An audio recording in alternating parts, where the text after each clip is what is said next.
Hey everyone, let me adjust a bit of the camera because it somehow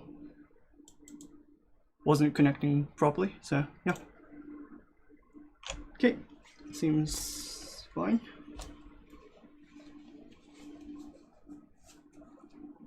Can you hear me correctly?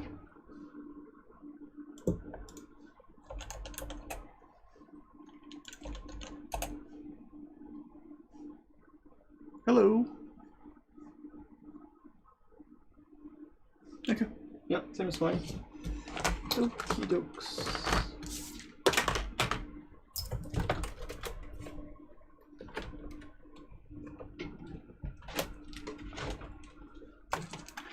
Okay, so the last stream we did was making this base mesh, and I've promised that I may do some like sculpting outside of stream, but I wasn't able to get my hands on like sculpting outside of stream, so I'm gonna try to do that on stream. So my main thing would be making the bodies looking correct. I need to adjust the hairs, and well, she's currently bald, so I'm gonna design how she looks, and maybe adding some couple of like wires and stuff like that to make it more attractive. Hello, new in ZBrush, can you recommend any topology learning books? Topology learning books? Depends on what you're talking about. Like, for example, are you talking about the body topology or something like more basic hard surface stuff? I don't know what you're looking for. If it's like, there's so much books or like websites that like talk about topology, so you can look up those. Character topology, then I'll recommend checking out the polycounts wiki for topology. They mostly cover the topic over there.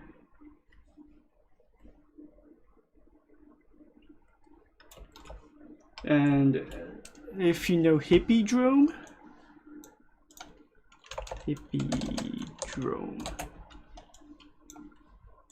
so this covers the topology aspect of the character itself, so you can look up those as well.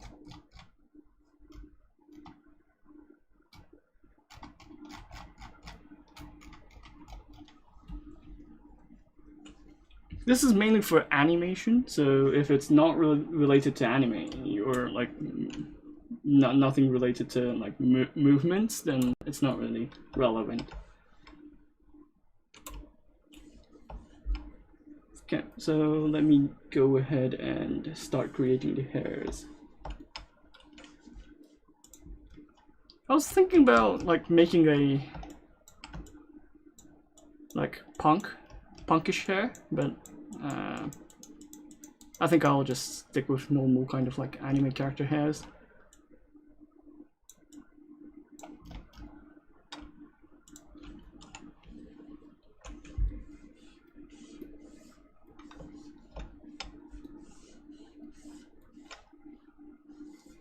So need a base for the head, and then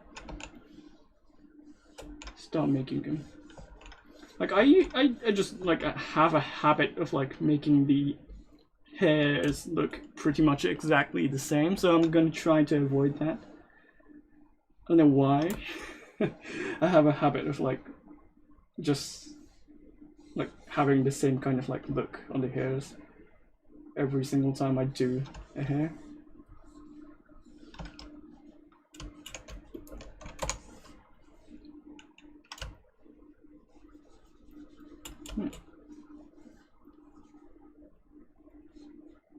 Well, if you have any like questions related to ZBrush, ZBrush cores, ZBrush core minis, feel free to ask. I'll try to answer them in English, but like if there's a couple of like users asking me in Japanese, then I'll answer in Japanese. Well, Japan is currently in the morning, so it's like 6 a.m. in Japan.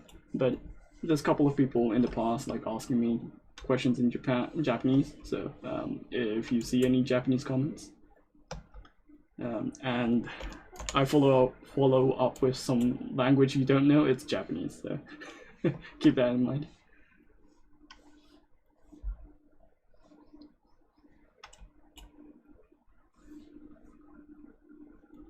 But it's mainly like English streams, so I'll try to keep my conversations in English. So yeah.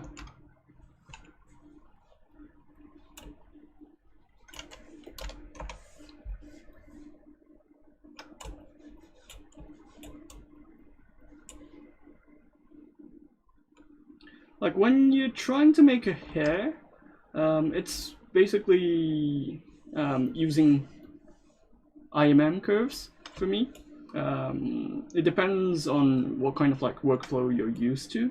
I can start from a sphere and then move it around with a snake hook, or I can use the curve straps if I want to. But like I find it like quick and easy when I use my custom IMM brushes, which you can download from ZBrush Central in my thread.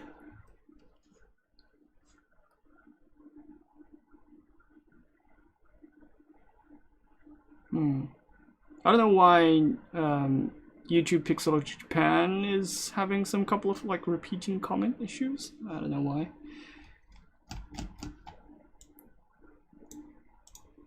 So if you go to ZBrush Central and then if you go to Pixologic,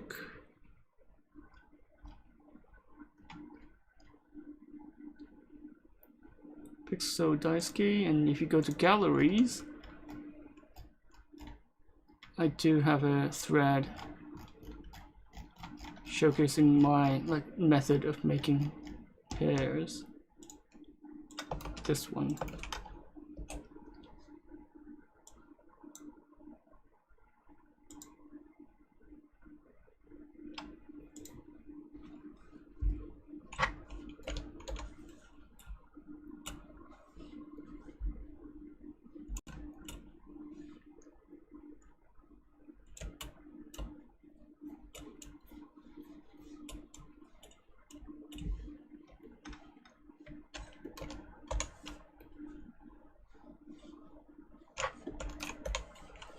No, this one. No, no.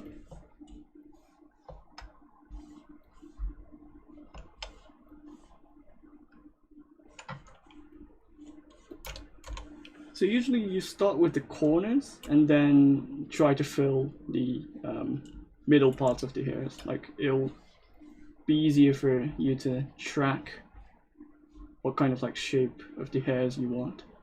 But if you start from the center and then like putting the hairs to the end of the like corner of your head, it's gonna be squashed. So it's easy to like balance your like placement when you start from a center, corner, and then center again. It's easier for like managing the placement that way.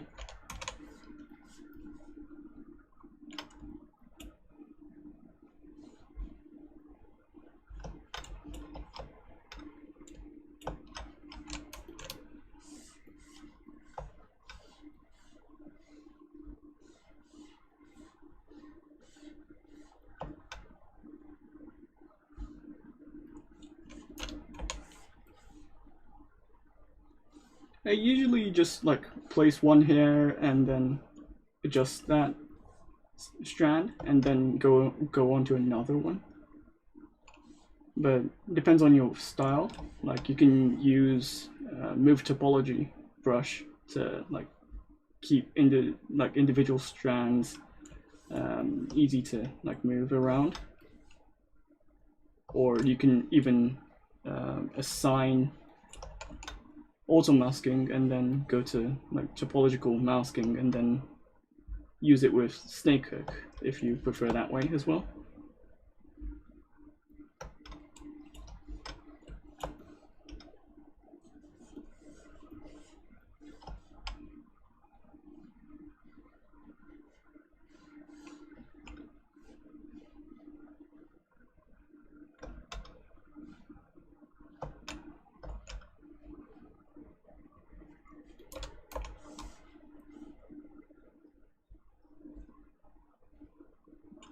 It's not that hard, like just keeping individual strands separate would be the way to go.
I think I always make this kind of like hairstyle, so I'm gonna try to change it.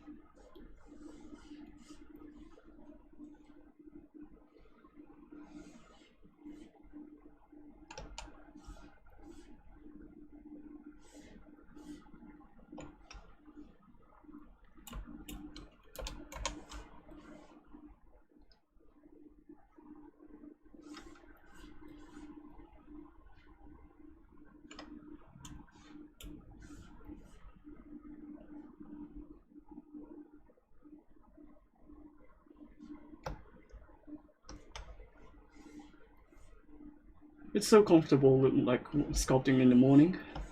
Like it's peace and quiet. No interruptions, and then if I start sculpting around like 9 AM, it's gonna be so like the cars are like moving around, trucks are moving around. It's so noisy. Like I really get distracted easily. Like, can you recommend a video or link that shows what I do in the preparation for posing a figure? You just mask, then that's it. Like, I think there was an ask ZBrush video talking about transpose masters.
I can show you. Like, for example, if I need to bend a leg, I just mask a portion of it and then place the gizmo like this and rotate. That's it. Every stream I do, I get a question about posing, but it's not really hard. Like, it's just this, like, mask, blur, position the gizmo 3D, and rotate. If it's multiple subtools, you have the option to like use transpose masters. you go to Transpose Mesh, convert it to a Transpose Mesh. So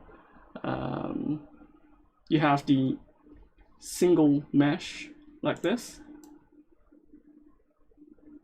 Well, this is not really mirrored because it's array meshed, but you get the idea. Like, and then like get the position of the mask, flip it, rotate, and then done. Pretty easy, right? And then if it's like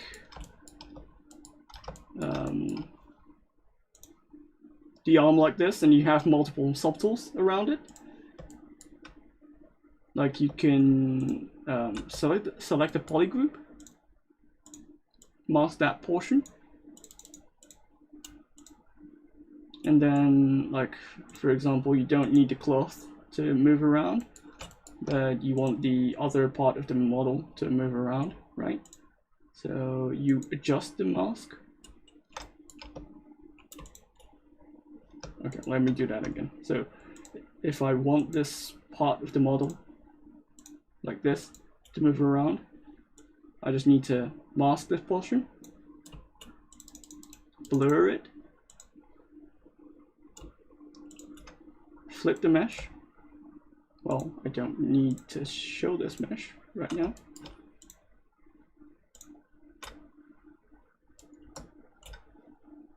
And then like rotate.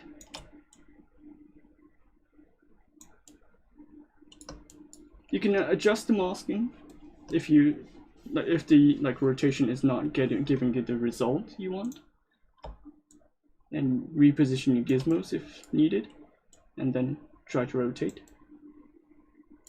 And done. Like, it's pretty simple. And if you forgot to move your cloth, for example, for like what I did, you can like change the visibility of your model by control shifting,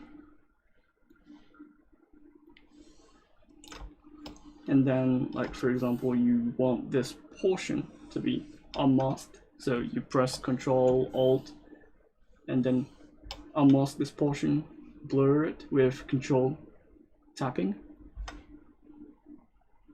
and then do the same thing, like rotate. Oh,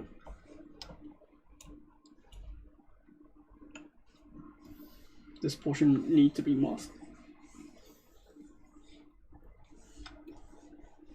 I think purple is a bit hard to see as a color for like checking the masks, but yeah, you get the idea. Like masking, moving, that's it. And then after you got the pose, like for example like this, you can go to Transpose Master again and send back the model to the original subtool.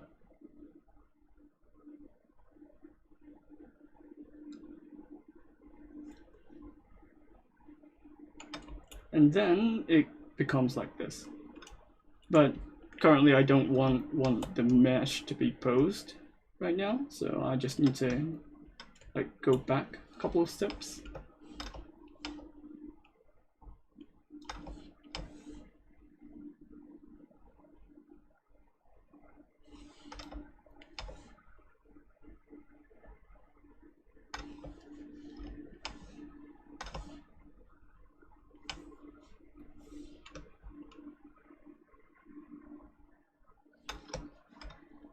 Okay, should be fine.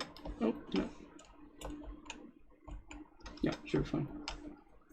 Yeah, so masking, rotate.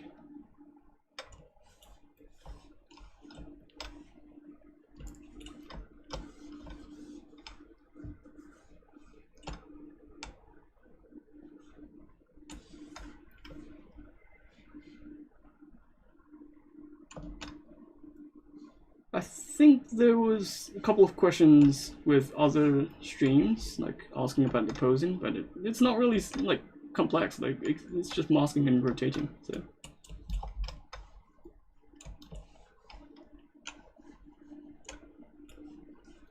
do we need a video for that? Like,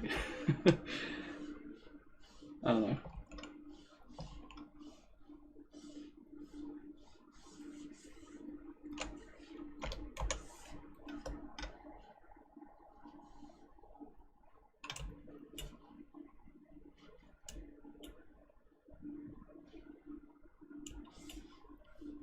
Hey.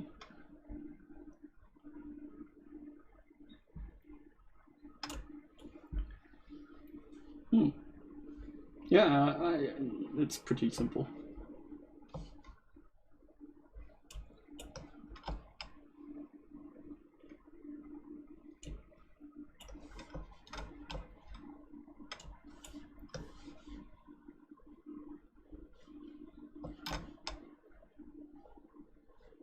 Well, there's a couple of like tips you would want to learn.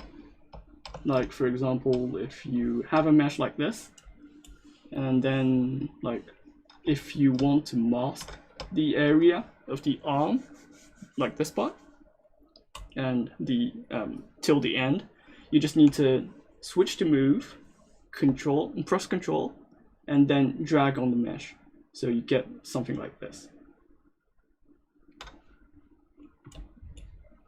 And it will mask the entire, like, the rest of the arm. And then you can like adjust the masking as well. So for example, you can use lasso to mask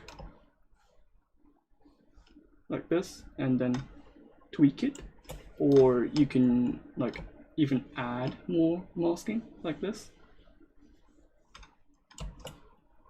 And you can press control and then tap on the unmasked area to blur the masking as well. It depends on which side you do the masking. Like, for example, you can increase the masking sharpness, like pressing Control, Alt, and then tapping.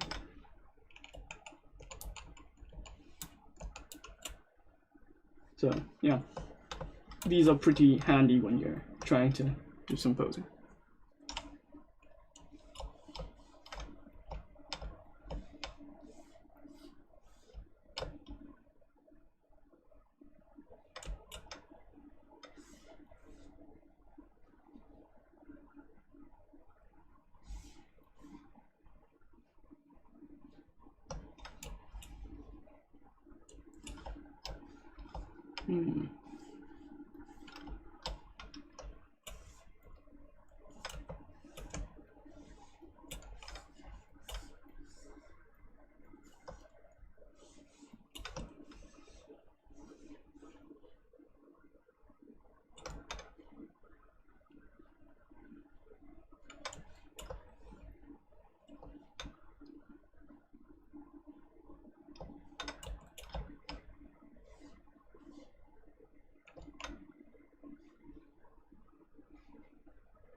You live in Japan? Which district? I live in Japan and I'm living in Kanagawa. Kanagawa is pretty close to Tokyo. Well, 1 hour and a half.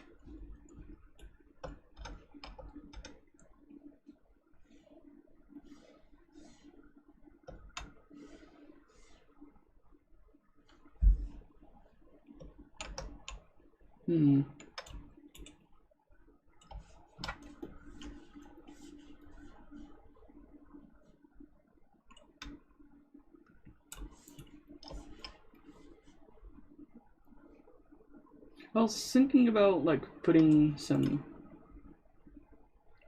ponytails for this character.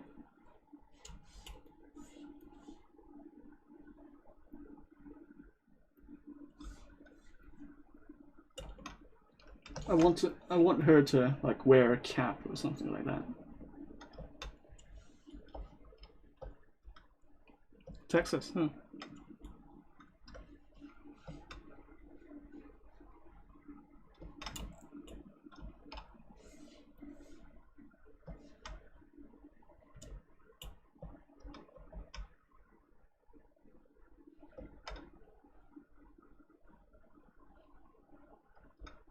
Depends, I guess, but I think there's I see a couple of like foreigners coming into Japan.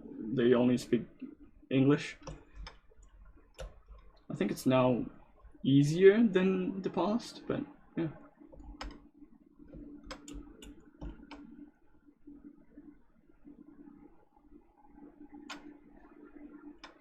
So you speak Japanese? Yeah, I'm Japanese, so I can speak Japanese. I can speak English. Not that well, but enough to pass by.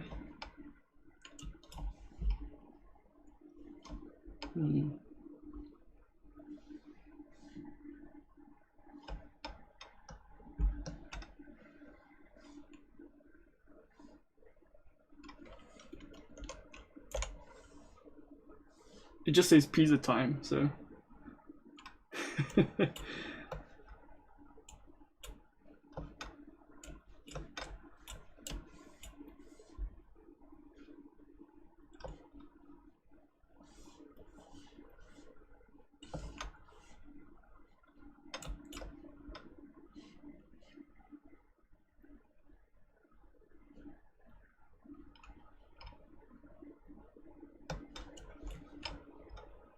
Yeah, Japanese is a pretty hard language to learn. Like, it's not like hard as like Icelandic or Welsh, but yeah, it's pretty hard. I've heard a couple of like stories related to language, and my friend from Slovenia was talking about like they have an education system where they still learn their like mother tongue around university.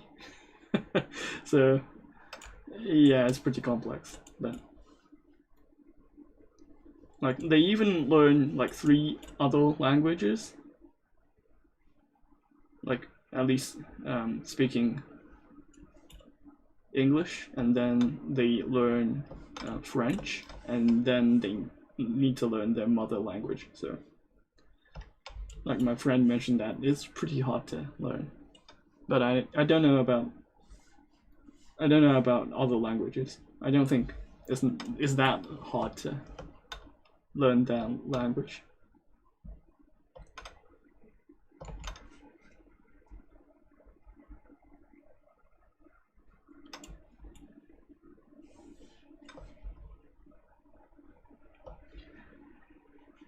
I'm bad at teaching languages. Like, I can't really teach English. I can't teach Japanese. Like, I'm really bad at grammars. Like, I don't understand the concept of grammars, to be honest. Like, I learned the language by like speaking and writing, and for some reason, like, my brain can't process grammars that well. If you quickly touch on how you made the hand strands. Yeah. So for the hands, for the mantis blades, I guess. Mantis blade, I did this on the last stream. I'm just using the array mesh to like mirror the mesh, but I'm like actually just using Dynamesh or zero mesher to get the general like shape. So the benefit of like using array mesh is like you can just focus on one side and get the result on the other side as well. So it's basically symmetry, but it's more flexible than symmetry in a way. Hair strands, okay. So the hair strand itself is just using my custom IMM brush, which is just simply like having a square, well, rectangle, and then having the curve modifiers to have a bit of fall off. But you can download this from the thread.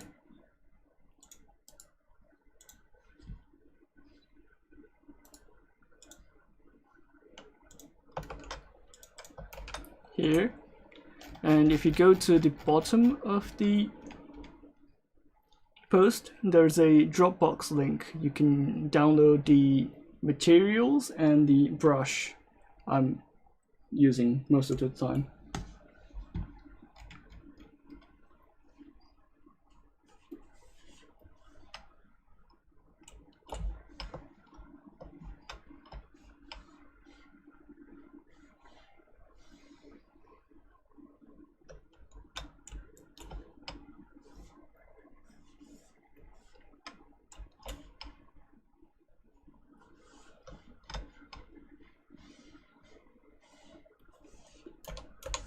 And I'm like using the STN flat and then drawing them on top and then moving them around with snake hook.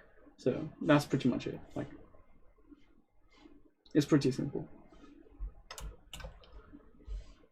I really don't do like wacky, tricky ZBrush stuff. So my workflow is pretty simple when it comes to those.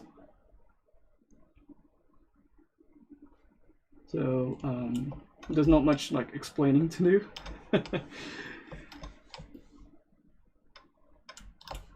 But yeah, like if you see any like tricks or like stuff that you missed, you can ask them.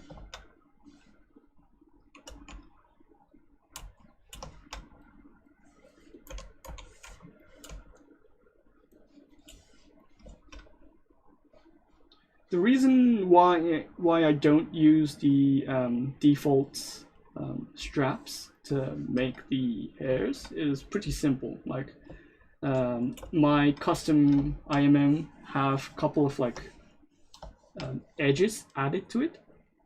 So when I do the smoothing, it doesn't do the smoothing too much. But like if you switch to the curve strap snap, it does like snap to the surface and it does look decent. But like if you actually try to do some smoothing like this, because it's a single edge, it does the smoothing a bit too much. You can always like adjust the smoothing like strength by like adjusting the intensity like this,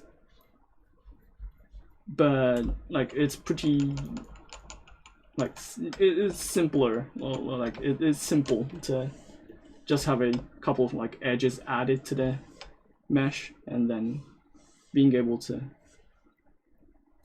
like smooth it on command, and then you can have the edges pretty much retained and you can like tweak it as you go by. So that's my preferred method, but like making this like brush is pretty simple. You just need a cube.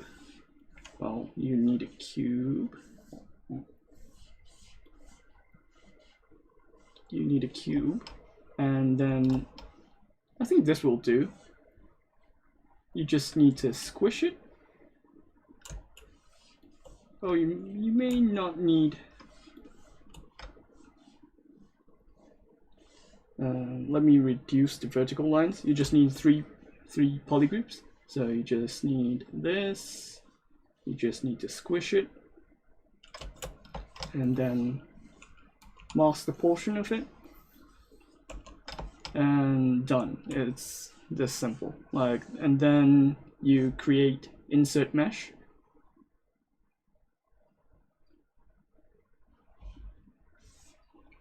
Create new, and then switch to stroke, curve mode, and then you need to like adjust the curve modifiers and flip it. Adjust the end portion because it's going to be too thin when the end portion is zeroed. And then you go to the modifiers tripods and then click on weld points. And then when you try to do some strokes, oh, too big, it's going to generate a hair strand like this. And then if you confirm, and then you try to do some smoothing, it's not going to do too much smoothing. So I find this pretty handy when making hairs. So the other variation inside my custom brush is just like tweaking the initial shape, so it looks like a triangle shape or a non-flat surface. But I usually just prefer to use this like flat shape because I'll need to like tweak the thickness as I go along. So usually I just like end up using the flat, and then that's pretty much it. So this is how you make the IMM curves I'm using. So nothing complex. You dye mesh all the strands together once you have all of them made. Depends. Like I usually just use Dynamesh at the end and then ZBrush it to add more details. But when you don't really have the need to combine them, like for example, if you're making a game mesh, you don't need to combine them. So, but for figurines, then you need to combine them at the end. So yeah.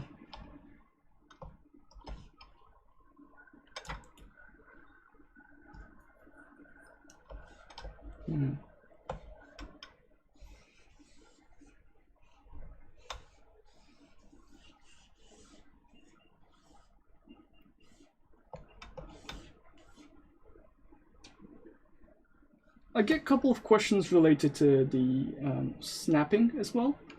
So currently in ZBrush, when you try to do some like lines, it will like snap onto the surface like this, right? And then this is the setting. If you go to the picker, and then if you go to the depth, you have the continuous Z, which is detecting the curves like points to snap onto the surface, like to the depth itself. And then if you switch this to once Z, it's gonna like collect the depth data from the initial part, but it's going to ignore the other portion of the mesh. Right? So this is handy in like some occasions, but it's not really like perfect all the time. So what you want to do is tweak the actual result of the curve. Like for example, I turn on the continuous, and then it's like snapping onto the neck, right? What I'd want to do is click on the curve itself, and then press Shift.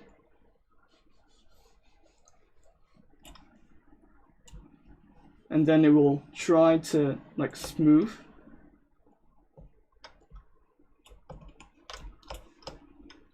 the curve like this.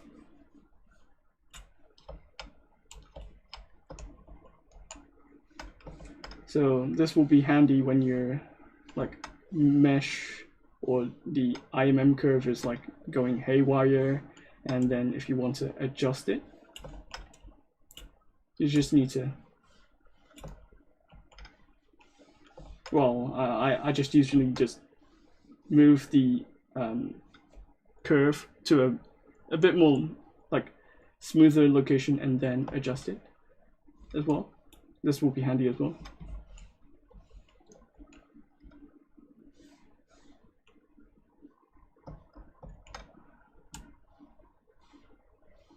So this is the way to go when you want to like smooth the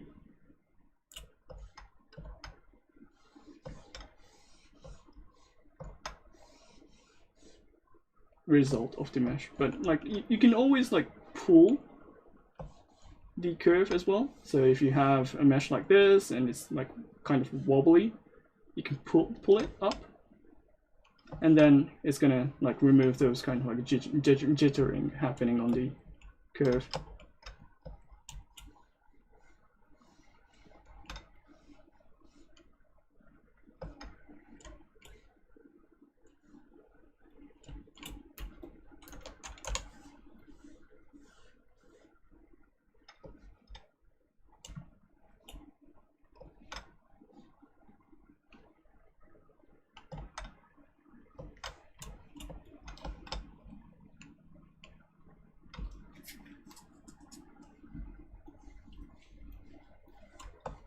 In Japan, the air is a bit dry, so I'm having a itchy skin. Hope it doesn't really catch on the mic too much. It's not like comfortable, like hearing a scratching noise on the mic. So.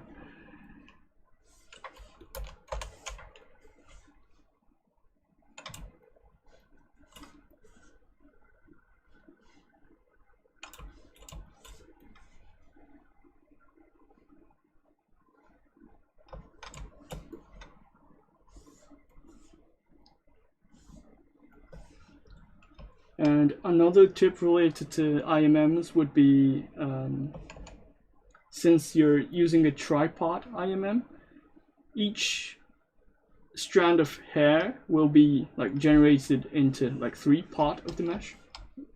Like for example, you have the end part, the middle part, and then the tip, right? So when you're like adjusting the strands and you hide the portion of the mesh, sometimes it's like well, you have 3 parts of the mesh, so it's obviously gonna leave out the end parts of the IMMs, right? So what you want to do when you have a couple of like strands and then you want to adjust those individually, you go to polygroups, auto groups, and then done. So all the shells, so the individual strands will be combined into one. And then if you want to tweak the hair strands, you can just use the polygroups to hide and show as you go along. So for example, because I use the auto groups, I can select this red portion, and you don't have the tips hiding.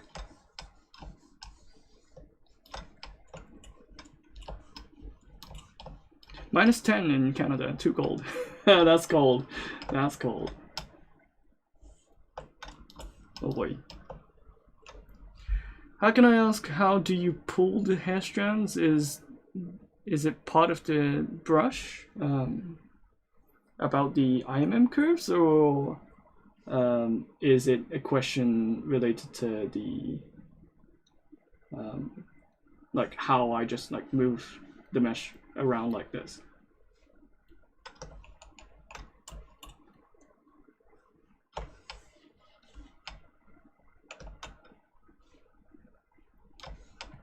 So if you're referring to the brush setting that I'm able to move the each hair strands individually, is the setting inside auto masking and topological. How do you pronounce this name? How do you pronounce this word? Like topological. So if you go to Snakehook, the default will be this topological is off. So if you go to Snakehook, if you enable this, you're able to manipulate the one single like geometry or one single shell each time. So if I start the stroke from the red polygroup, it's not going to affect the blue part of the other shell it has.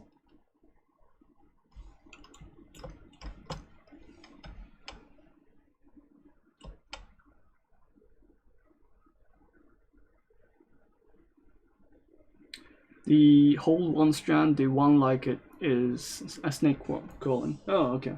So you're talking about the insert mesh. So if I do some insert mesh curve, like you have the curve active, right? You just need to like drag it along like this. You just need to put the cursor on to the curve and then drag it. That's it.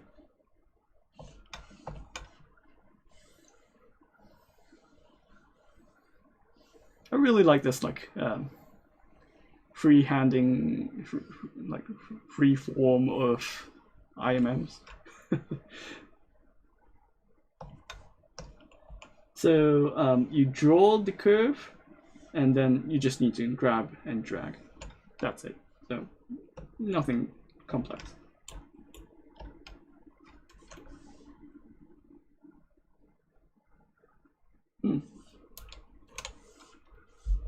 Yeah, there's a couple of things you can do with like insert curve. Hey. So you can use control to actually twist. Like for example, if you want to twist the twist this spot, you just need to put the cursor on and then press control to get the twist.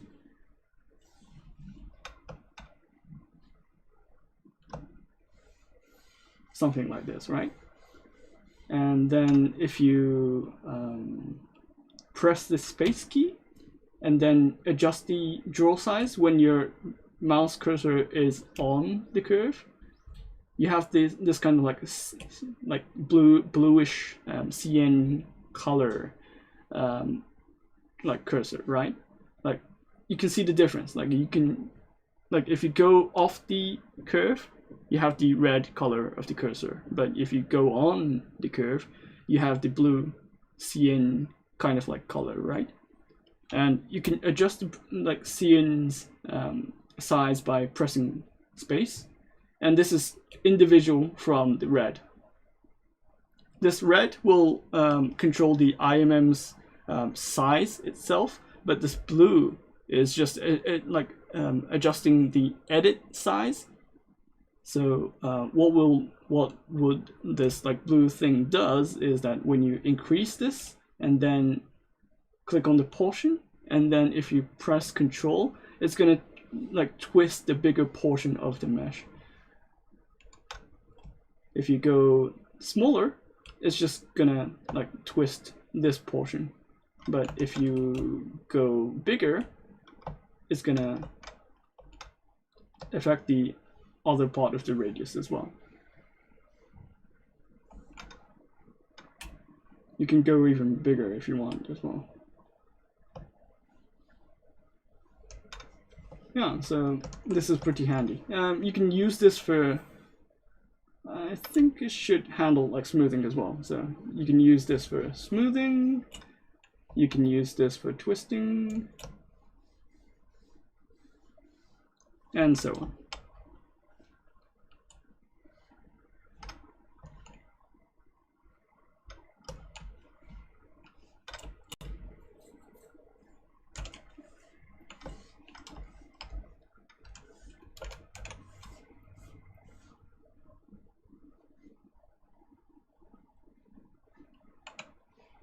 And I had a question from the past, but like when I'm tweaking the one side of the mesh, I'm just using backface masking.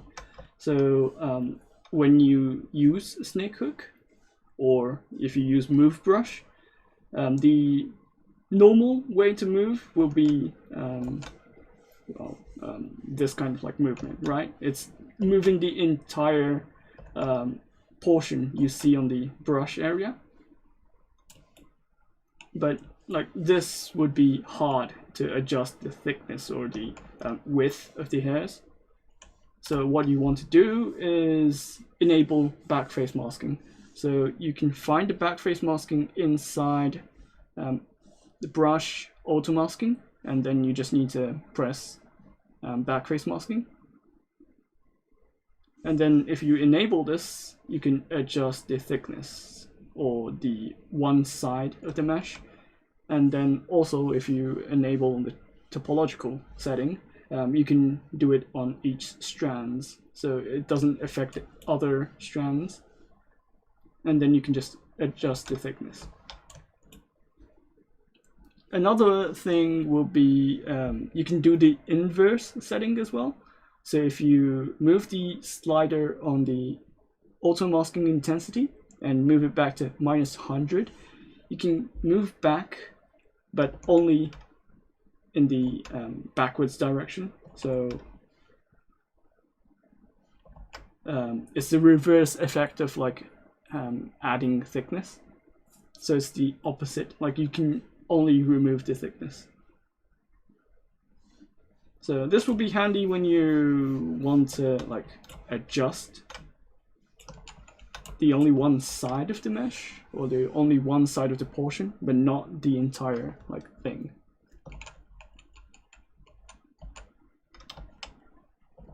So you can save this as an individual brush. For example, you can save the snake hook in the current setting, and then you can load that if you prefer that way.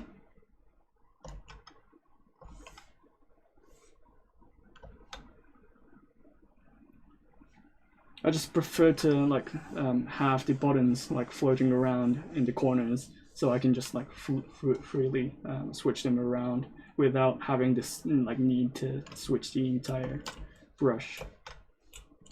For me, like that works for me. So the topological feature works with any brush? Yeah, it should, but like a couple of brushes may have for example, I was using damp standard, but it didn't really what do you say? It didn't work really effectively. It works well with move brushes, because like you can move the strands, or you can use smooth topological brush, so it doesn't affect the other portion of the mesh. But like for example, if you are using damp standard and then like if you're sculpting on it, like there's not much like meaning of like having the topological on. You just need to like hide the portion and then sculpt on it. So some brushes may make more sense than other brushes, so it's not like it's not a bug, but like it's just like some brushes are preferred to have the topological brush on, the topological setting on, but some doesn't make sense, right? So it can work with like any brush, or but like some doesn't like make sense, right?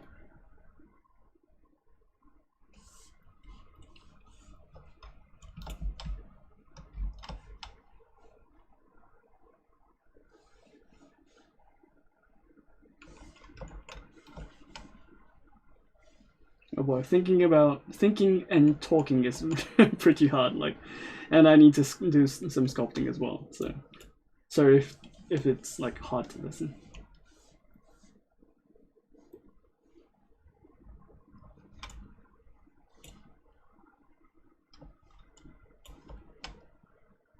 Can you also rotate topological like in 3ds Max? I don't know what you're talking about for 3ds Max, but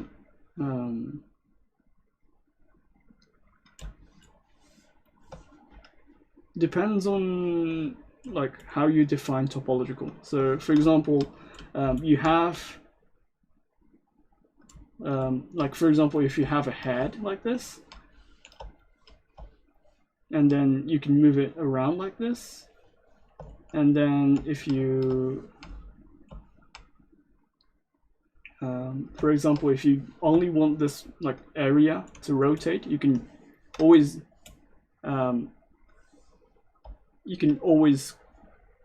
tap on Control and then tap on the portion you want, and then you can rotate as well.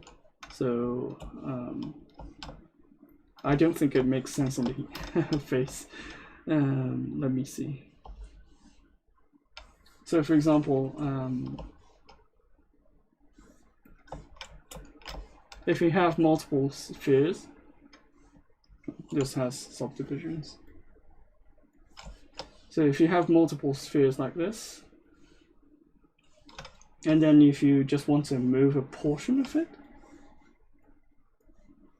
you go to polygroup and then assign individual polygroups, and then if you go to move, control, then like you can do this, right? And then if you want to move individually, of course you can like move around individually like this. So you usually want to like add the masking when like rotating individual portions. It's just wonder maybe in ZBrush have topo move brush maybe.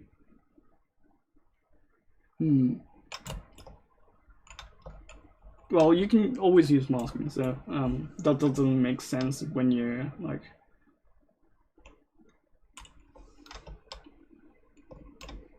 you can do the same thing, but you're pretty much asking for another same thing, but a slightly different kind of like variation to it. So it's going to take up the development time, and it doesn't make sense.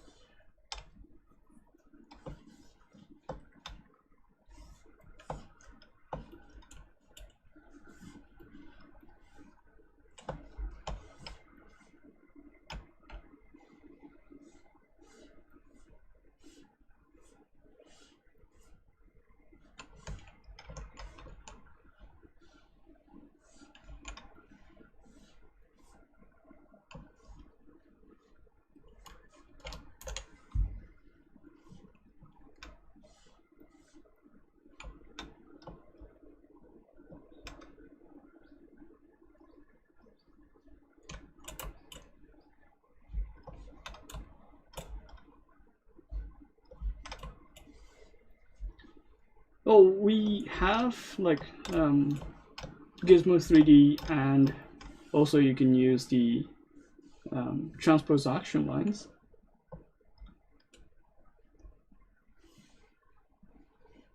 Something like this.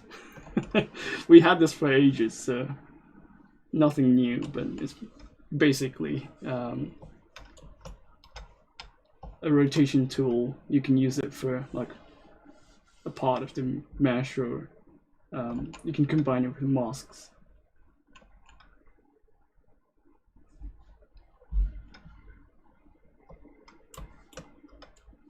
Yeah, I like Transpose action lines, to be honest. But I'm like really getting used to the Gizmo 3D more than the action lines, so I use more Gizmo 3D than the Transpose action lines. I used to use a lot before when the Gizmo 3D was introduced.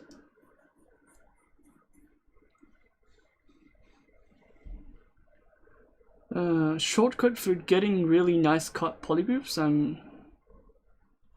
I don't know how you define a clean, nice cut polygroups, but yeah, there's a Control Shift, and then if you go to Slice Curve, you can get a polygroup like this. Is this what you're looking for, or is it something like this? And then if you want to get a smooth polygroup like this,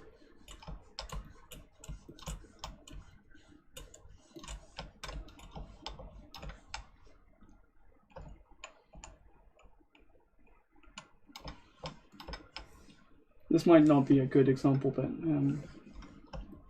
for example, if you want the round edge on the border of the polygroups, you can use the smooth, and then you go to smooth brush modifiers, and then switch the weighted smooth mode to 6, and then you get the effect like this.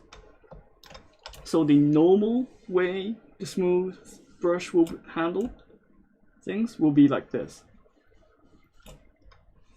But if you enable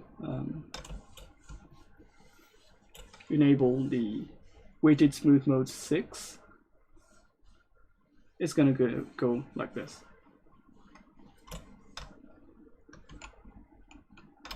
So it depends on what you're looking for. I thought just like Control W, there was a shortcut to make a cleaner edge to it will like, however, I think the cut will. Yeah, there's another feature called slice mesh as well. Like for example, if you go to ZModeler, and then if you switch to slice mesh, it's gonna like create a slice like this, and then you can assign a polygroup as well. Polygroup fill. Oh, polygroup fill. Yep, like this. So you can do a couple of things.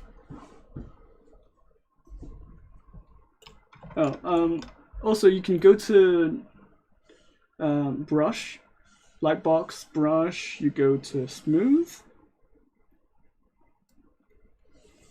and then if you load smooth groups, it's basically the same brush. So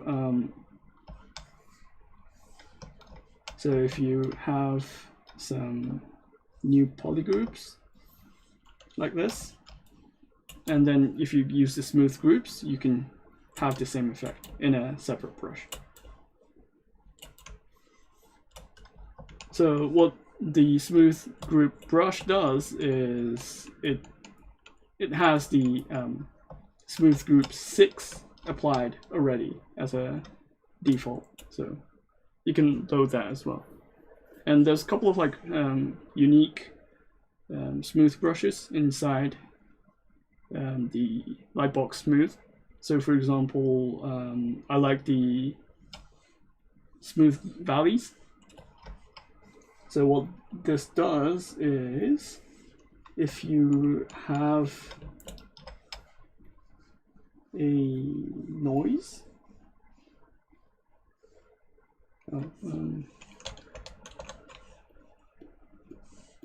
like if you have something that is bumpy like this, and then if you don't want to like smooth out the peak of the mesh, you can use the smooth valleys to like just smooth out the valley part of the geometry, if you understand what I mean. Like it's like ignoring the peak, and it's like smoothing out the valleys.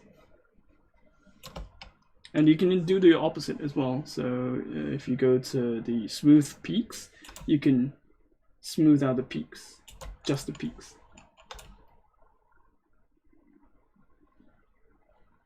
This is pretty handy for like fixing scan datas, or like scanning, like fixing messy geometry.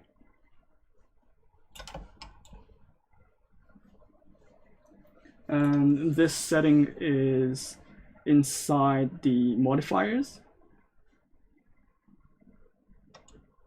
So if you go to check the modifiers, it says -100.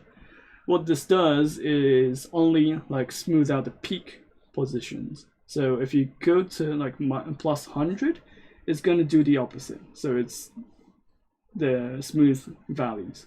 So if you want the like the effect of like this kind of like smooth peaks and valleys, you just need to like adjust this value.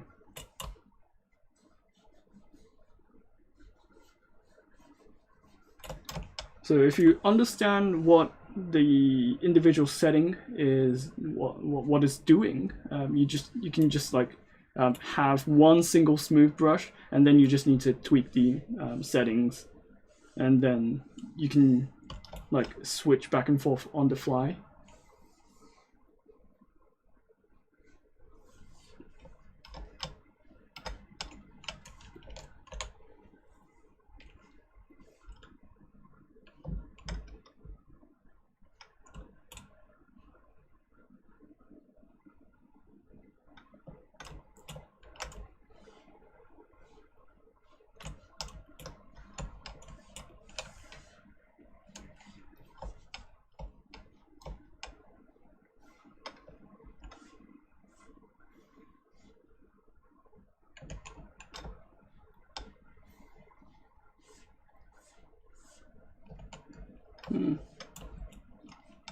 Makes me wonder.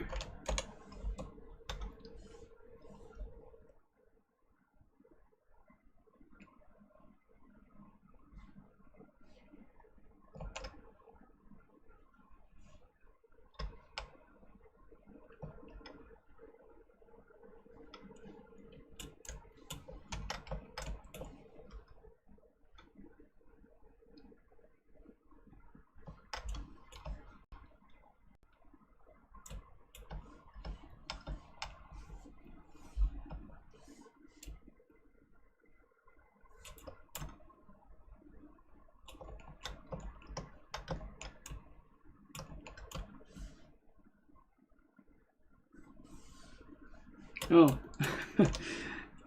I was setting the smooth brush to the peak, so I was wondering why is the smooth group setting is getting ignored, and that was the reason why.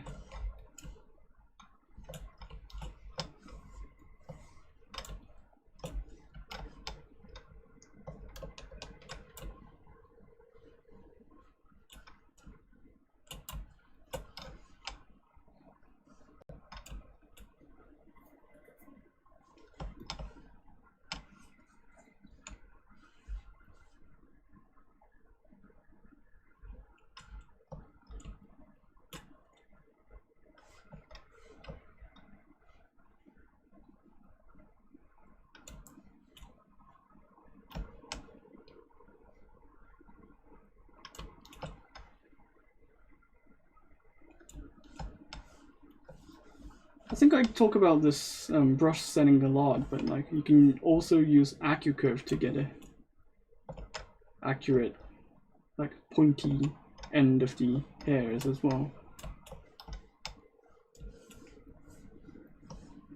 You can find the AccuCurve inside brush, curve, and then here's the AccuCurve.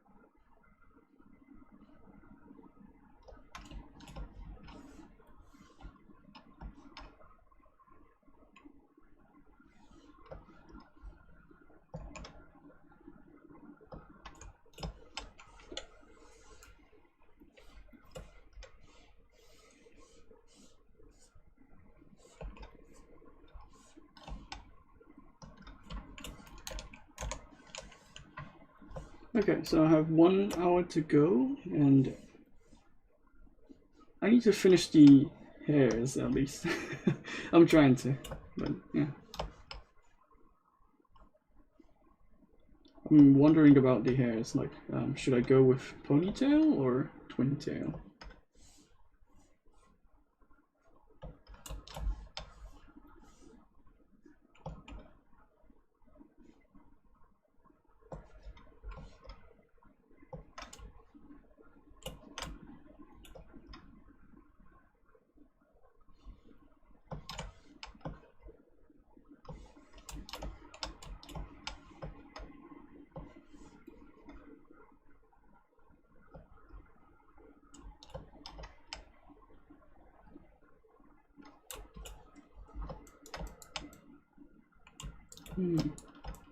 And I haven't decided on the hair colors, like green would be nice.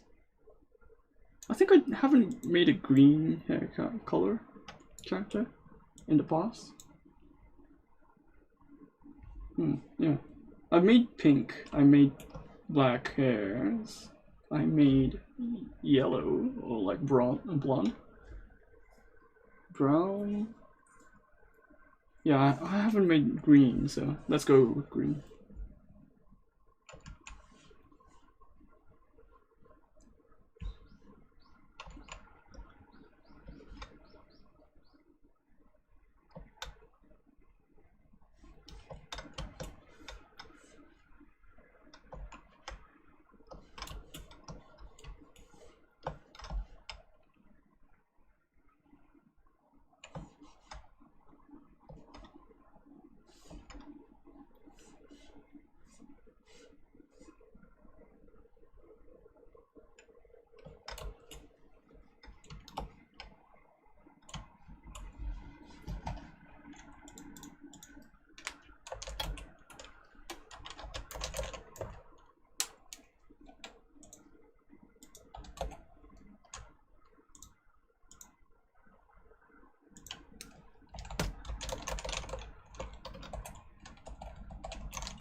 Are you looking forward to any new action figures coming out? Action figures? I don't really collect action figures. Like I usually buy like still figures.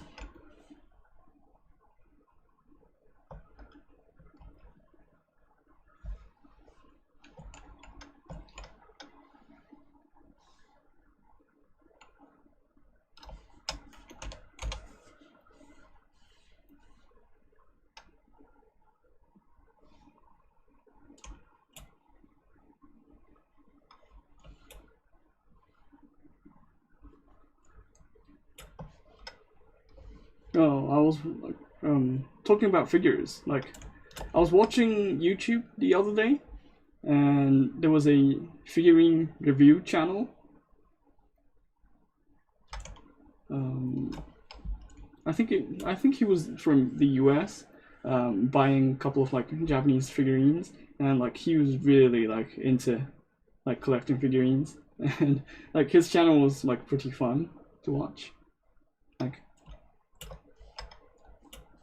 I don't really have the like, I don't know, like I'm not really too excited when I'm actually buying figurines for some reason. I like collecting them though, but like I'm not that kind of like enthusiastic.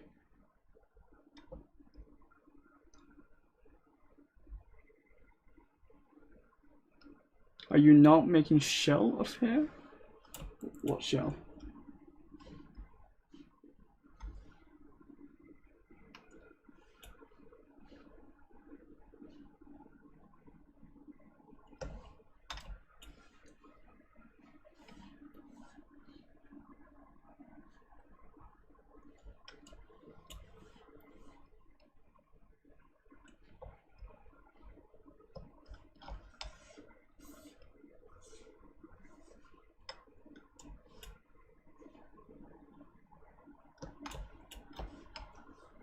I like the new Godzilla and King Kong from Bandai.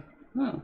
Yeah, Bandai does make a good series of figurines and like action figures.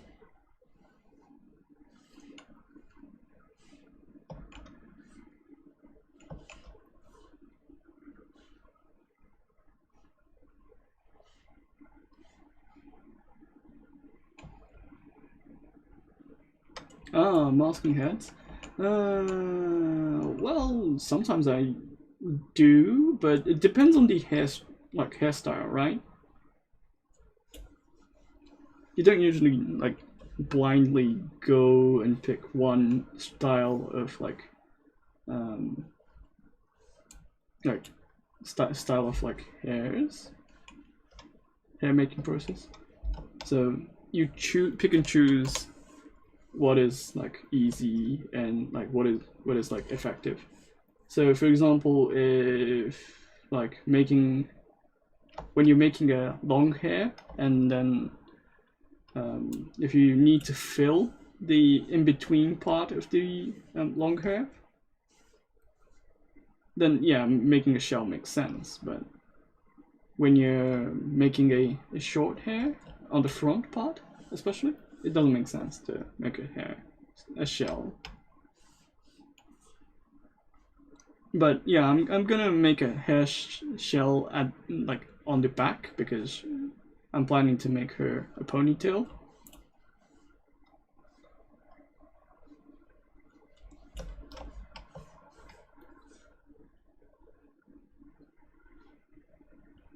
Do Americans call it ponytail or a pigtail?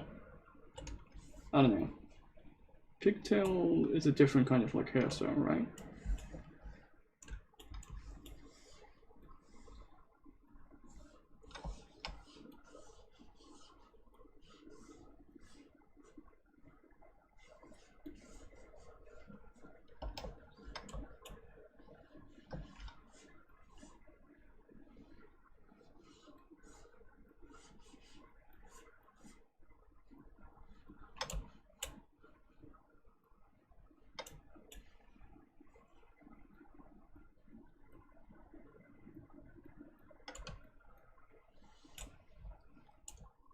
Ponytail is more common. Yeah, okay.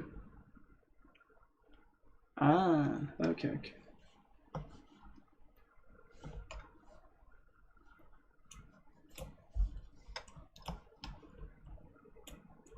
Why is there a difference? I don't know why.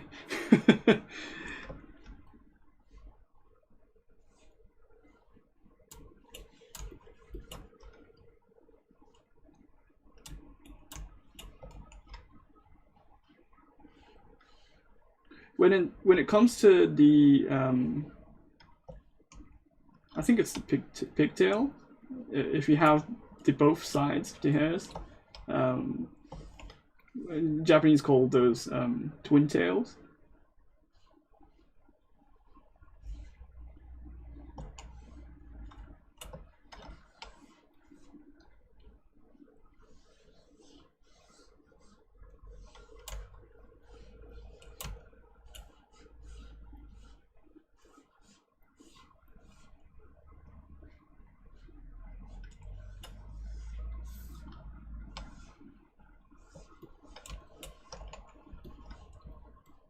The Japanese way of like making up like English sounding words is sometimes like confusing for a person who speaks English. Any tips on how to make curly hair? Depends on how curly it is. Like, is it twisting or is it just like C curves or S curves? Usually if it's just like wiggles, you just need to wiggle.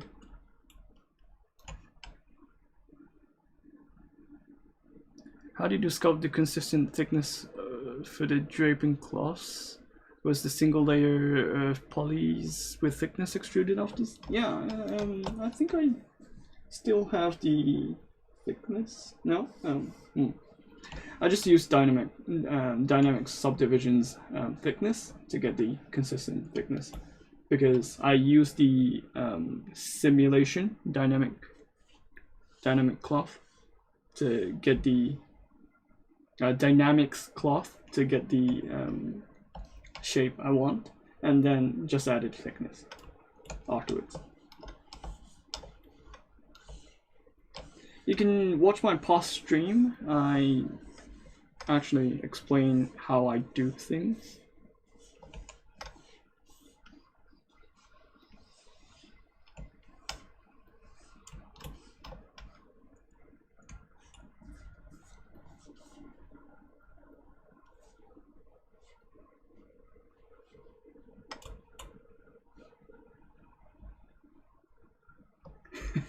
She looks like a vegetable though. Yeah, yeah.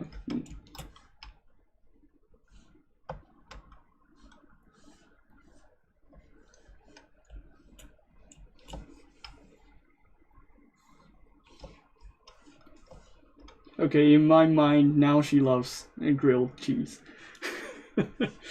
For some reason. Yeah, she does look like a vegetable. Like cabbage.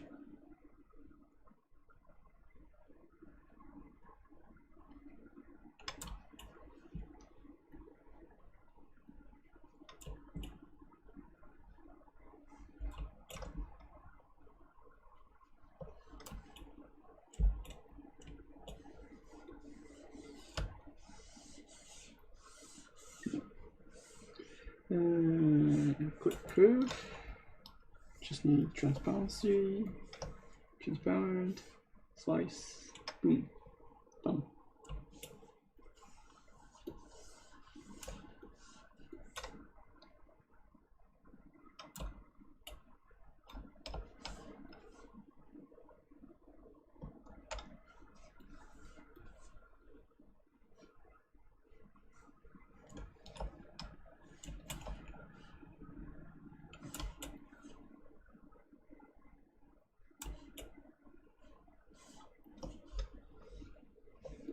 I may want a couple of more color variations on the hairs because yeah, I think green is pretty hard to control how she looks, but maybe a bit more darker.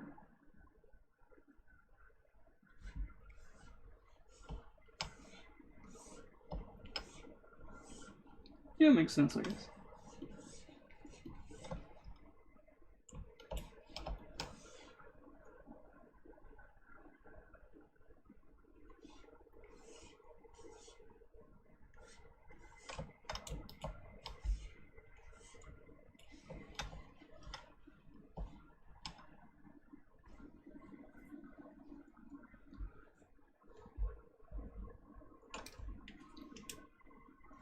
Yeah, there's a couple of ways to add thickness right now in ZBrush.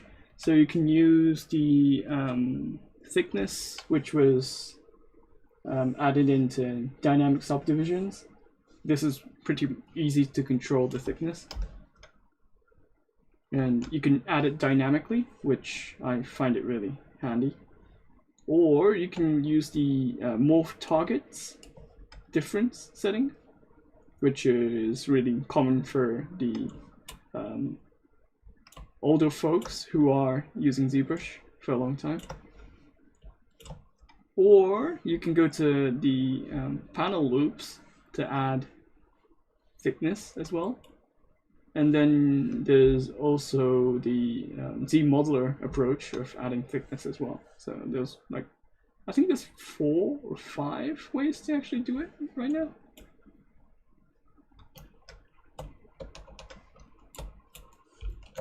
By the way, does ZBrush support middle click? No, because ZBrush is designed around using pen tablets. So pen tablet doesn't really have middle click, right? So that's the reason why it doesn't really support it.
Well, you can assign a keystroke to it. For example, you can assign S keys like this, and then you can change the draw size.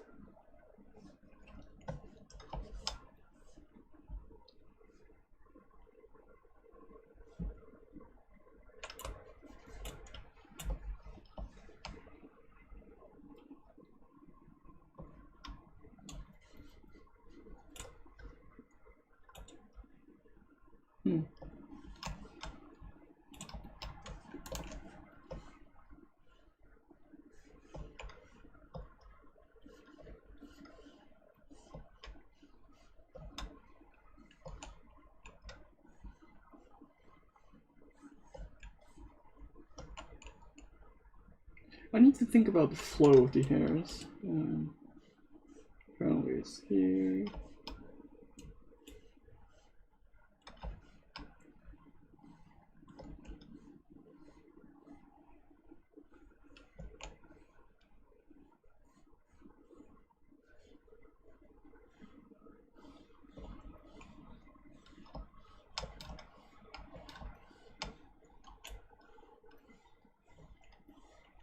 Currently, I'm just thinking about this loosely, because like I'll need to like adjust them later on again. So just making them loosely designed so I can adjust them later on.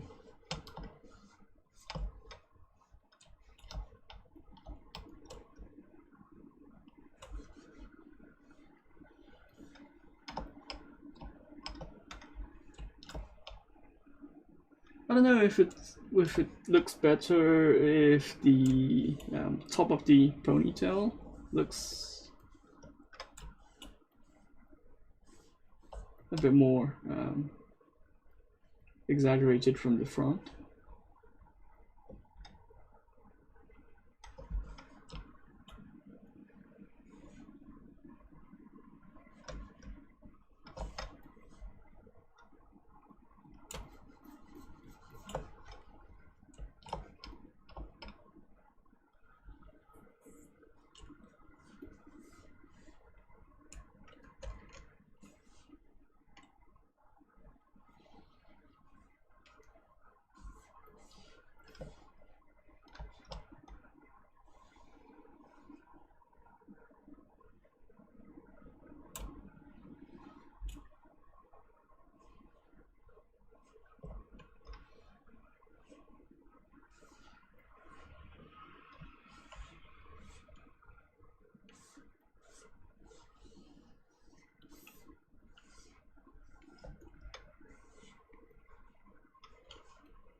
Try smooth lines? What do you mean by that?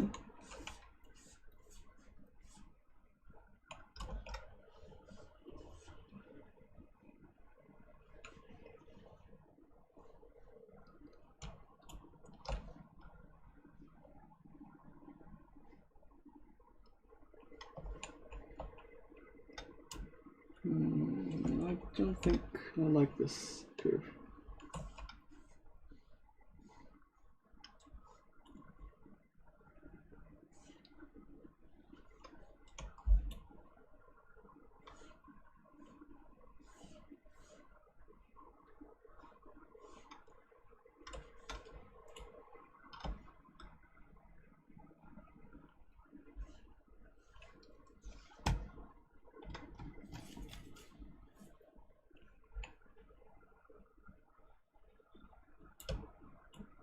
When you print your models, you separate the pieces or one mesh.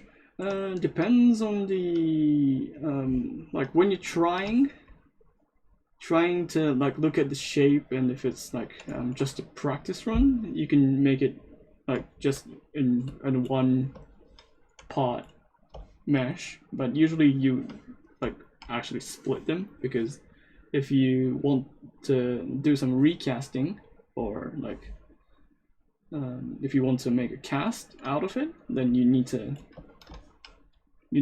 like actually think about like how to split the models and then how to combine them.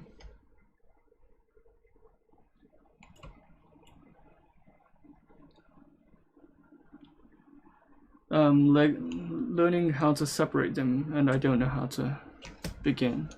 So there's a great video for you.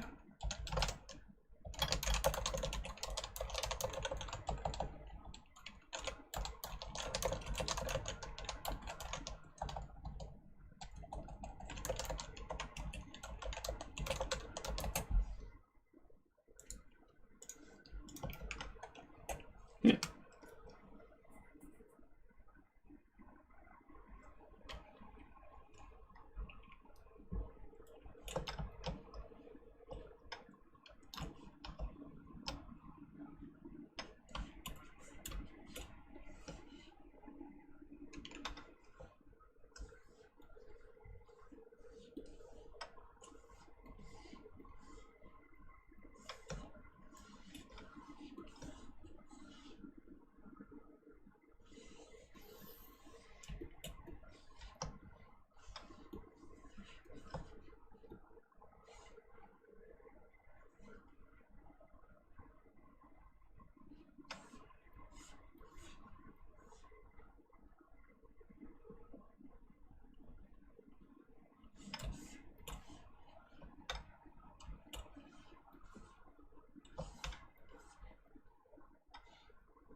Maybe extracting? Yeah, I think I'll extract the face part of it and then reshape it.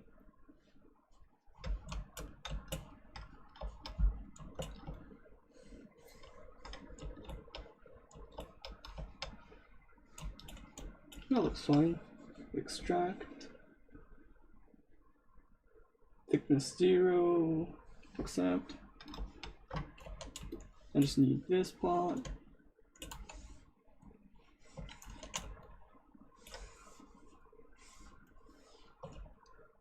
No.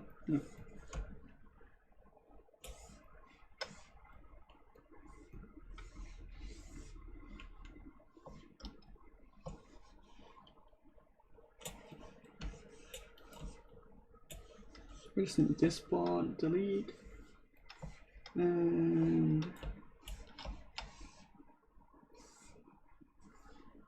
inflate.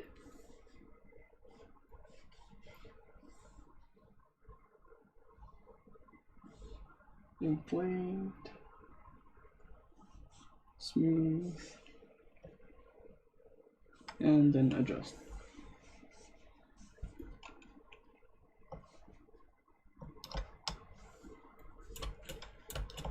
Oh, it's double-sided.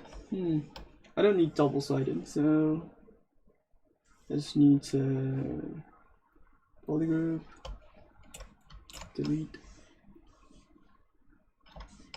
and then to your mesh.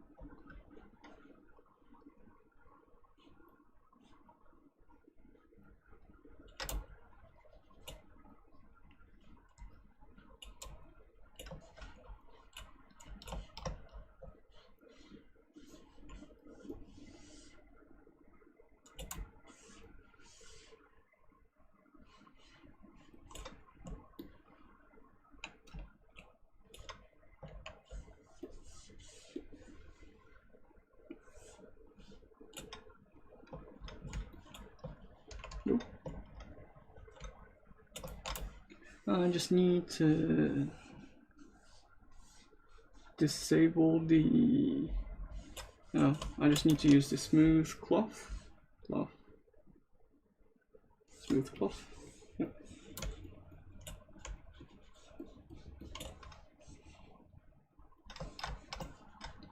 And then zero mesh.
Adding thickness with dynamic subdivisions 0.025 should be fine.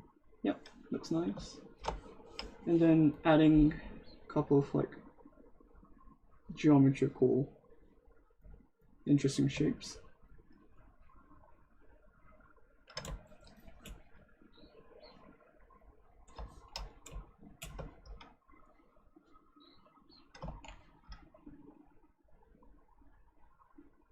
I'm gonna adjust the topology later on, so it's just a building block for designing and checking if it looks interesting or not.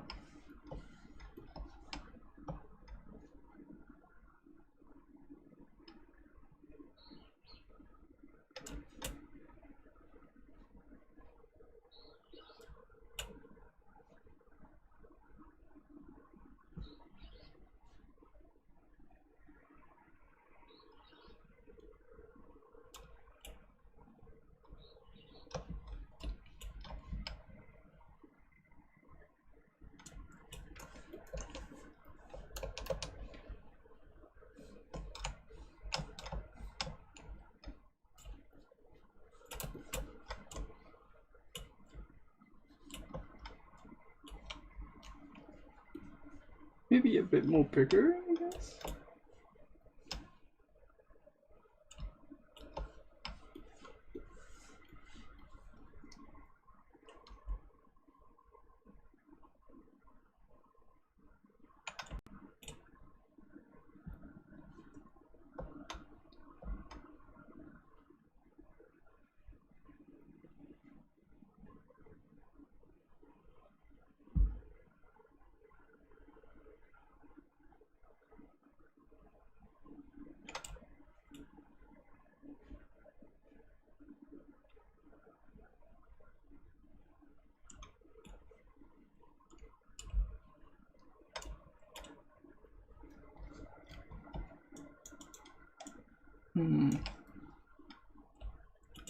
I think I can split the middle part and then see how it goes.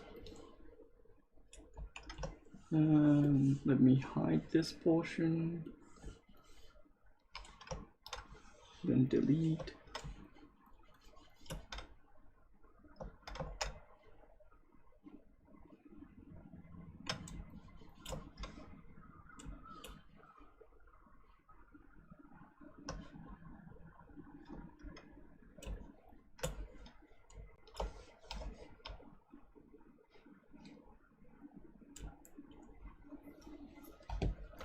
Maybe interesting to add a couple of like squares.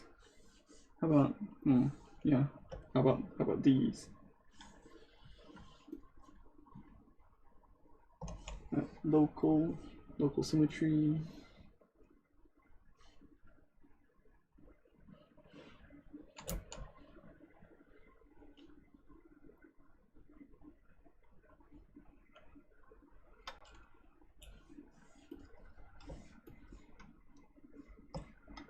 Maybe adjusting the colors to a bit more green. Yeah, it looks nice.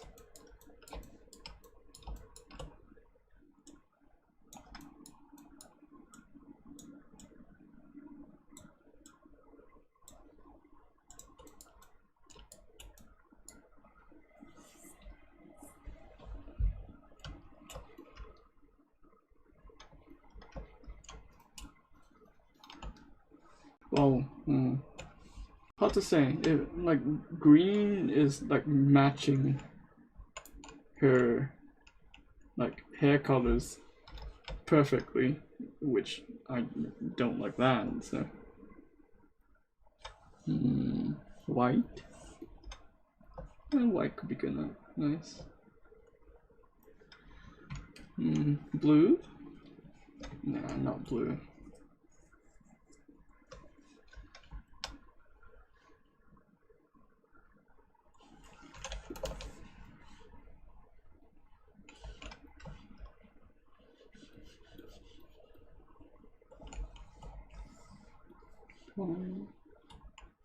Oh, wait.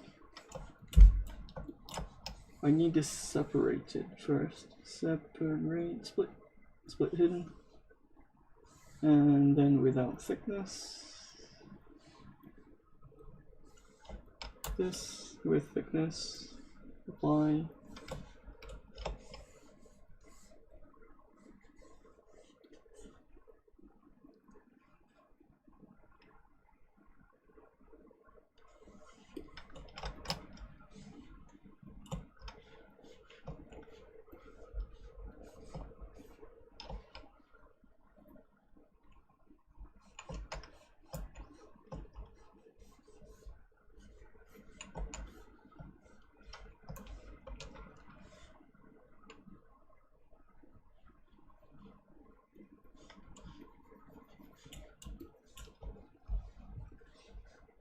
Pinku?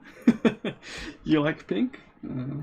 I think I did the pink one last time, so pink and black, yeah, and that was the same color scheme I did for last. No, that was pink and red because it was a Santa costume.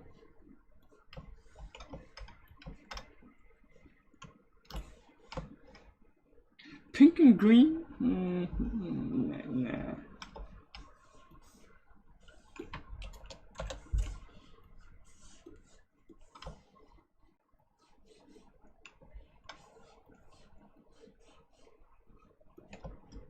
Let me see if I can like get a decent design out of it.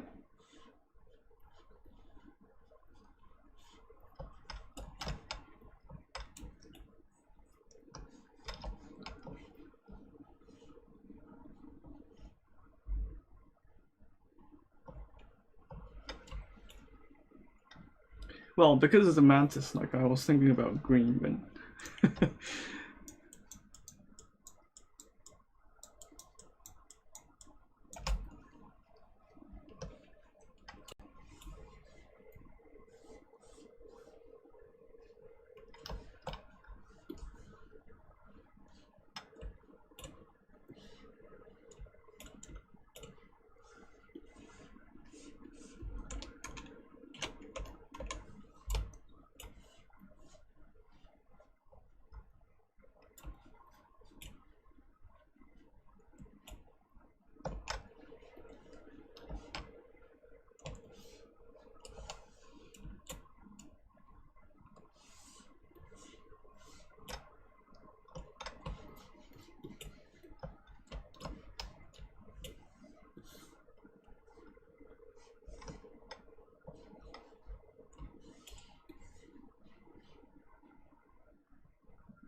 if I make something a more like armor kind of like looking design, it's gonna be a different kind of like concept. So I'm thinking about like how to not go to mecha musume kind of like design, but like staying on the cyber kind of like punk design theme. Because I'm making a mecha musume in the different, well, Japanese side of stream, so I want to make it a bit different, but I'm kind of like getting distracted by the design of like armors.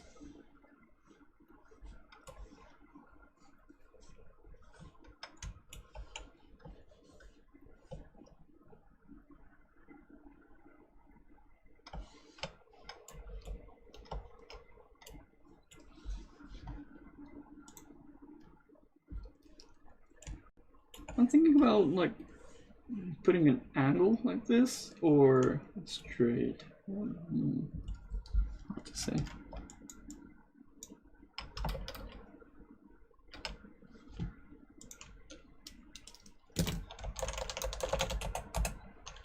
I have 12 minutes to go. Oh well, looking at the actual Mantis itself, it has antennas, so it's nothing out of the ordinary.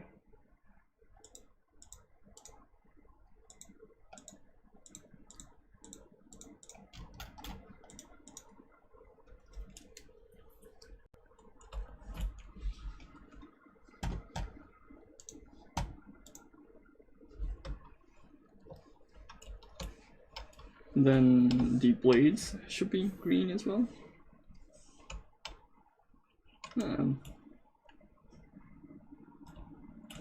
Looking interesting. I kind of like it.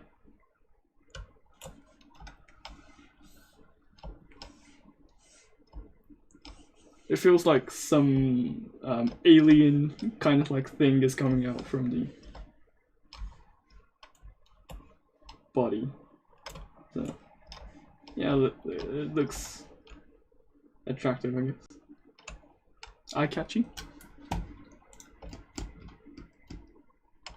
Yeah, I need to make the metal part should be like metal framed, but the blade could be green as well.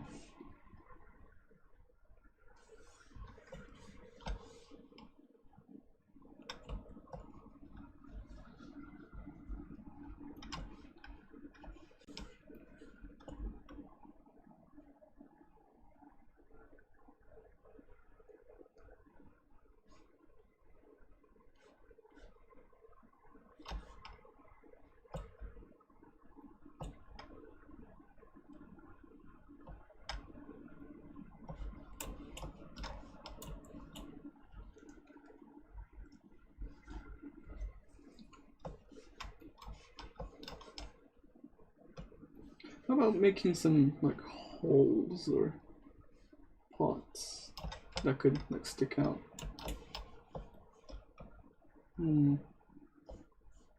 Yeah, I think I may use thick skin for those kind of like details. So that's gonna be a later design. For now, I think, yeah, it should be fine for today. Like, I got the hairs base pretty much done, so that's a progress.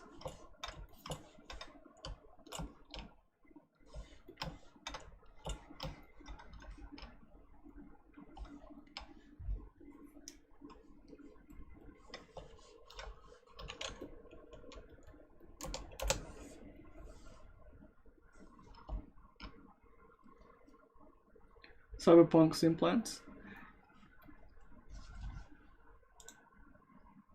Yeah, I've played the game, and is it? No, it's not symmetrical. Wait a second. Yeah, it is symmetrical. Weird.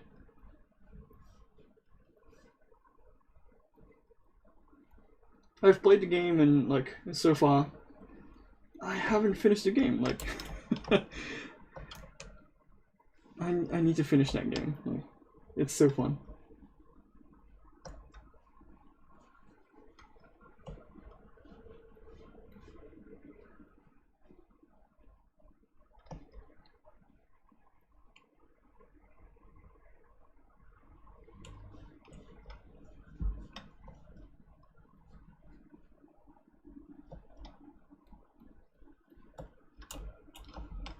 Yeah, I think if we had more time interacting with Jackie, I think it was a important character for the scenario.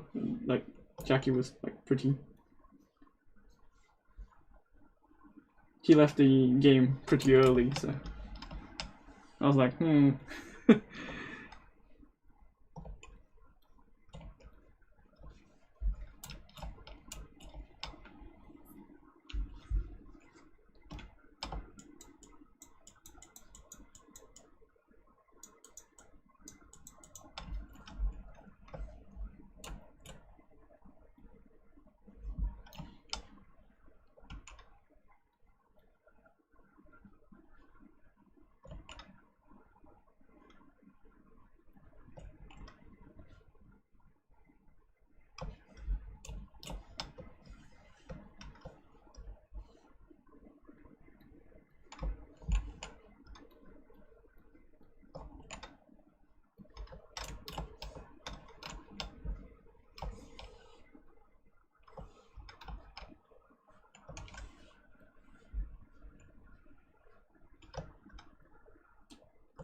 but I really like the world design and how the overall game looks.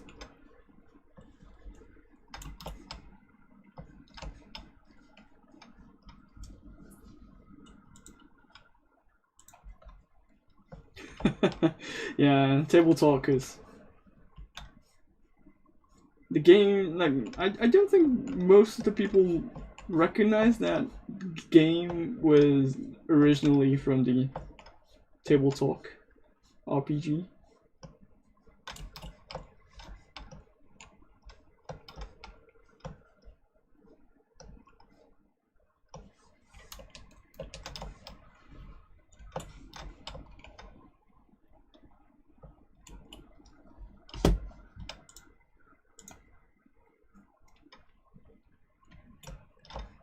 Yeah.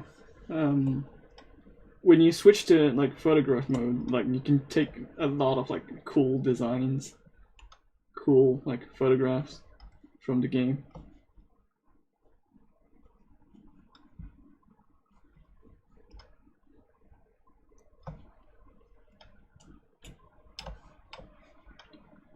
I like the trend of the game industry adding photo modes, like Devil May Cry 5 was really a blast to play with photograph mode. Also, Horizon Zero Dawn.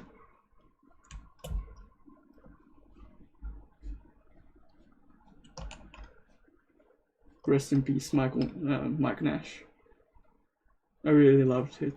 I really loved his design and like mech. Sad. But yeah, like the photo mode is really a cool trend in the gaming industry. Like, it's very cool. Like, you can take photos, you can share it online.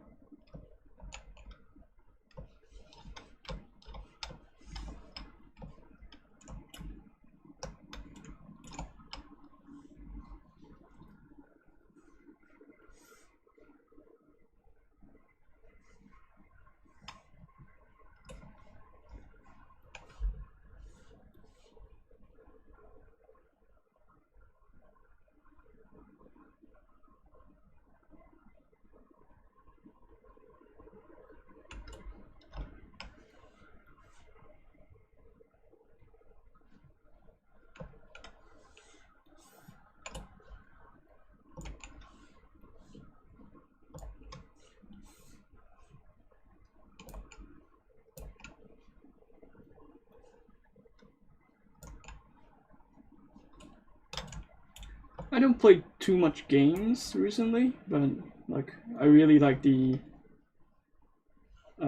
trend of the photo mode, and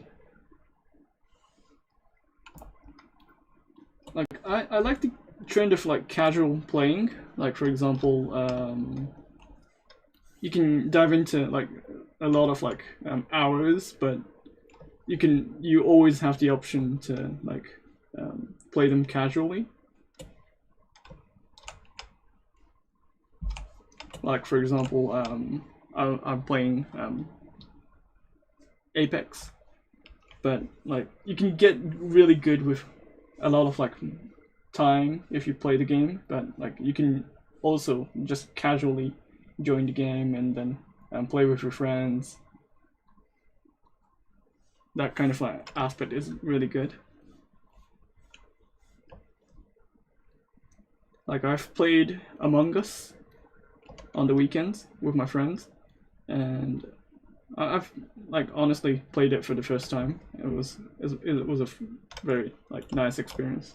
Like you can jump into the game and play and get the experience from out of it. Like you don't need to spend like 30 hours, 40 hours to get the actual experience.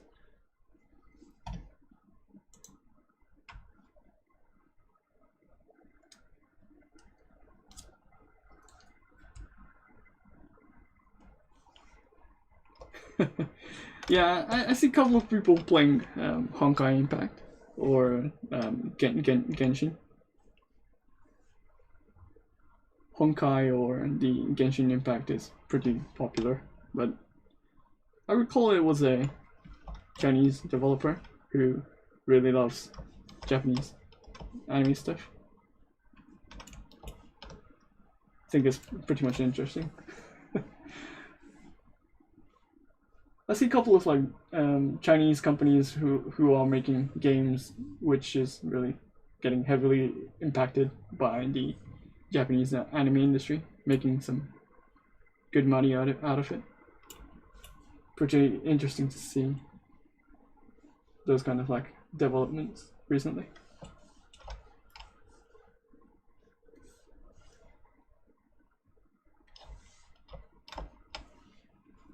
Yeah, I think MiHoYo is really doing a really good job developing games.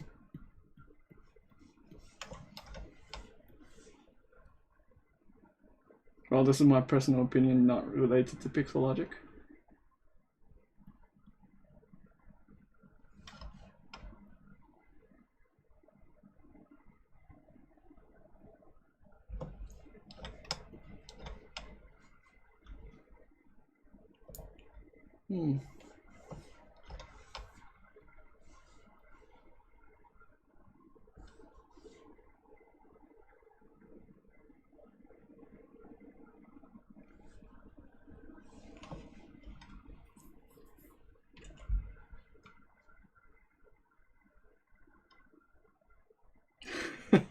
Yeah, like I see a couple of people getting confused with that. That is fine.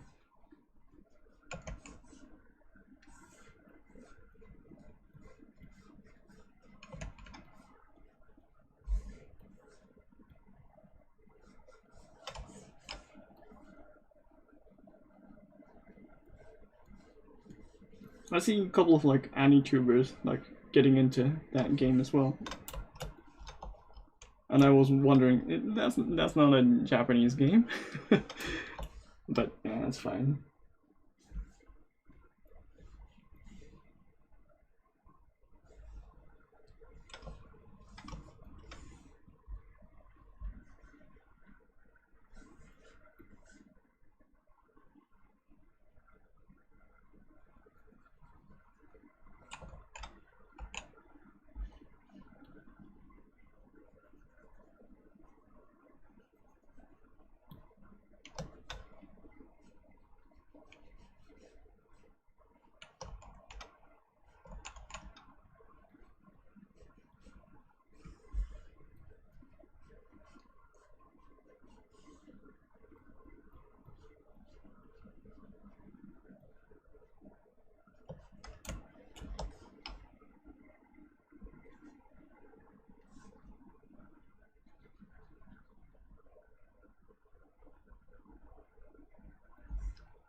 I don't know if I should add a couple of like black hair strands so it looks like a mesh, or should I just keep it entirely green?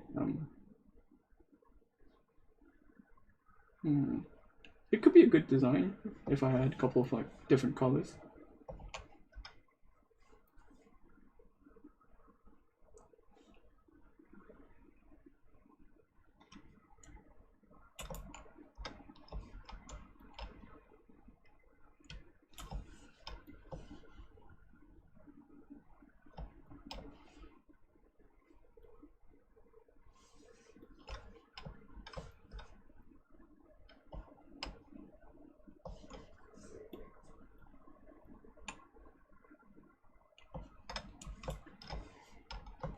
Okay, so I'm gonna end my stream here. I did my face, I did my head, and on the next stream I think I'll continue designing the rest of the design, especially the shoes, armor, and all the other cloth stuff.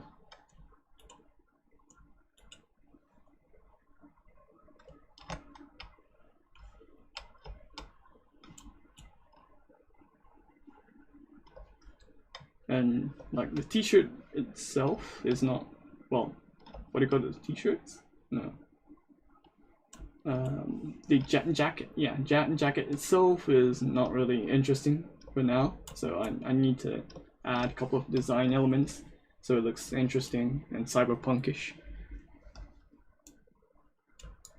And I need to think about the shoes. I'm thinking about like adding a cybernetic like exoskeleton kind of stuff, but I don't know, like I need to spend a bit more time thinking about the design.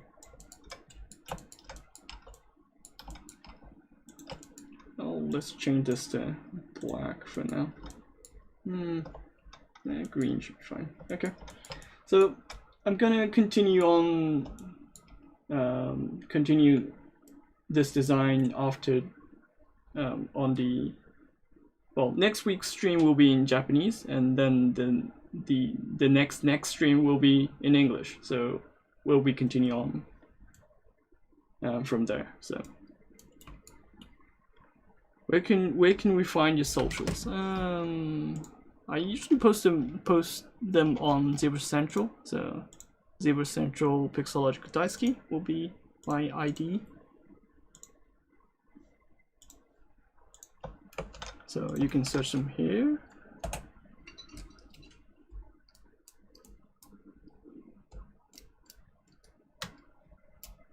Yep. So see you guys next week.